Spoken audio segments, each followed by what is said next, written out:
I said we would start this with the roses, and this is a lovely rose, one of the David Austin New English roses, called the Generous Gardener. It has a beautiful bud and then it opens fully.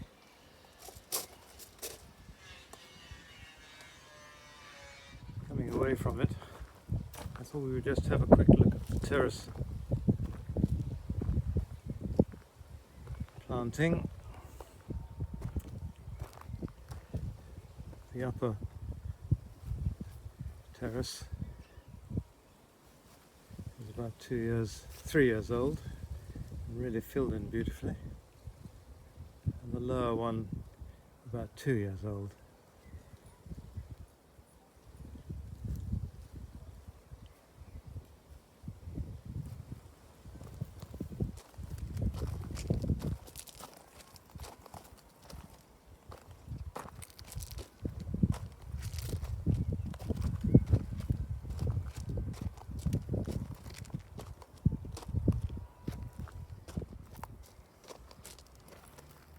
Out in the distance you can just make out Hartland Point, Braunton Burrows, the sand dunes. As we come out of the gate of the walled garden, we can look up at a rather unusual scrambling, or really climbing, plant from Chile called Vallia stipularis. This year it seems to be an amazing dark colour. Some years it's just quite pink, but this year it does seem to be a sort of redder colour.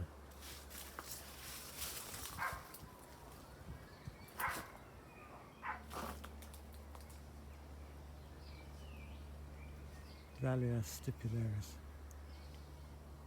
Just going past Cornus dogwood, which some people like and some people don't like. This one is Cornus Cusa Gold Star, because it's got variegated leaves. Interestingly, each of the colours in the variegated leaf goes a different orange and red in the autumn, which is really quite something, I would say. Coming away from the Cornus Cusa Gold Star, I'm coming to show you something a bit weird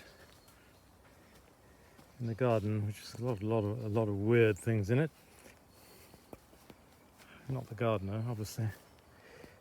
But here is a honeysuckle from China, called Lonicera subaequalis, subequal, as in some people are less equal than others. But it has this weird way of producing from the middle of a flower bell another stalk with more flowers, and in the middle of that stalk comes out another bell with flowers in it. It can go up to 3 or 4 bells. It's extraordinary. Unscented, but attractive in a sort of a way, weird way. Unusual plants continue, and here is an early flowering hydrangea which is beginning to go over actually. It's an unusual hydrangea which scrambles about, and it's called Hydrangea scandens, found mainly in Japan. But this is a form from China, var chinensis, and it actually is disappearing up into the shrub it's next to, so the scandens climbing bit is true. While we're on weird things, there is this rather disgusting looking plant which looks as if it's covered in flies, but actually these are the flowers which arise from the middle of a stalk.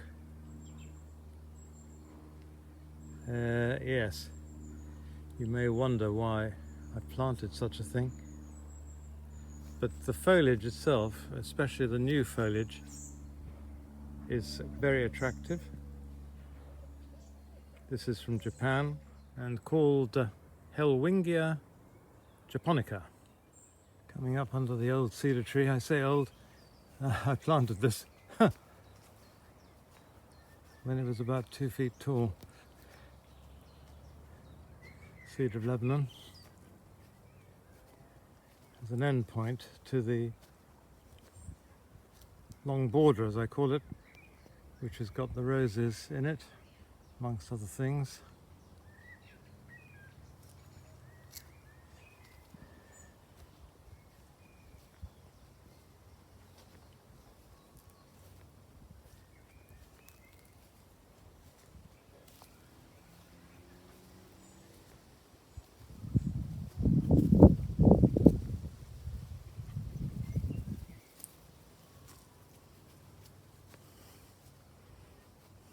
Coming towards the small temple, there's the old rose, Toile de Violette, and on this side another variegated rose, Camailleux, which actually dates from 1826, so it's quite an old rose. And at the end here, near the small temple, was an enormous bush of Aca Selloiana, used to be known as Phaeoa Selloiana, which I chopped down to about 1/3, but it's beginning to sprout again. But the main thing is the semi-herbaceous clematis that's growing in it, which I planted about 1990. It's called Clematis Durandii, and it dates to 1860.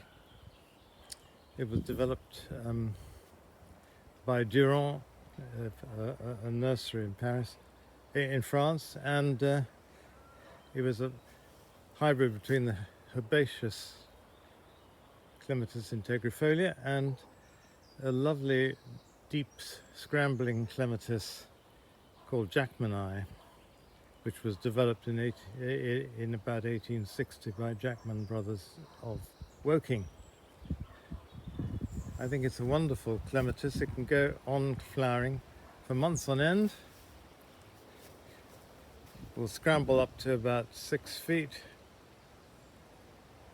maybe 8, and it tends to cover this shrub and prolong the season of interest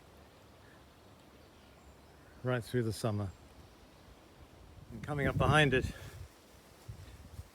we come to a small tree with dingly-dangly flowers, an epaulette tree called Pterostyrax psilophyllus, rather a Greek mouthful. It's flowering with its dingly-dangly flowers.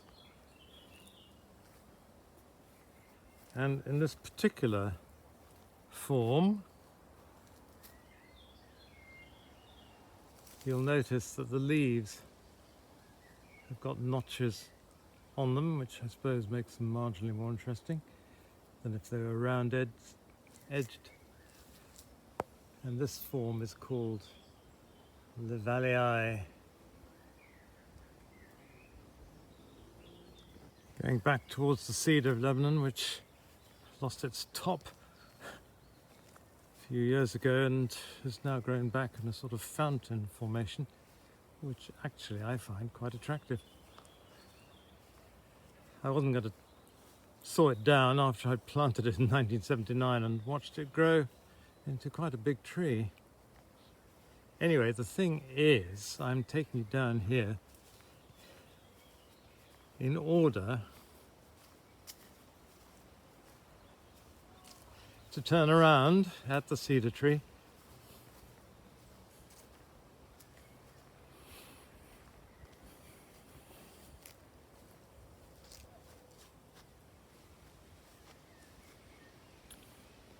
and look down the long border, and I'll show you an old picture taken after I just built the temple, planted the first few roses, and the young yew hedge was coming up.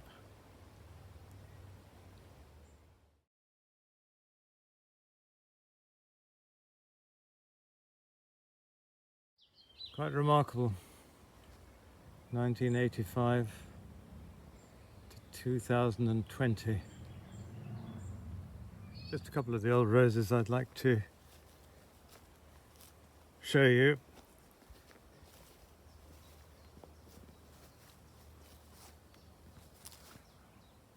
This one is William Lobb, highly scented, and what's more, it has buds surrounded by so-called moss or glands which secrete a very aromatic eucalyptusy smelling substance. So you get the lovely scent of the rose, and then you rub the stem and you get this eucalyptusy smell. It's a perpetual flowering rose and developed in about 1850. Slightly more modern, next to it is a variegated rose called Ferdinand Pichard. That was bred in about 1921.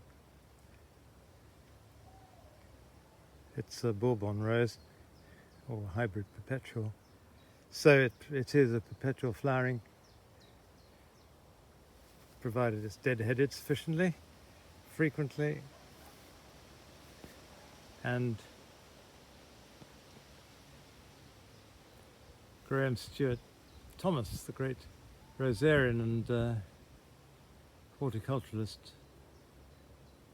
used this one in his buttonhole quite often. This dark red, wine red rose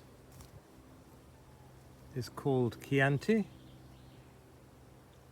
and it was bred by David Austin early in his career, breeding these New English roses. It flowers only once, but it makes a wonderful show when it's doing it. But it is quite a big grower, fairly disease resistant. And I'm not all that keen to have all my peonies in a peony ghetto, or bed, as one might call it. I like to come round the corner,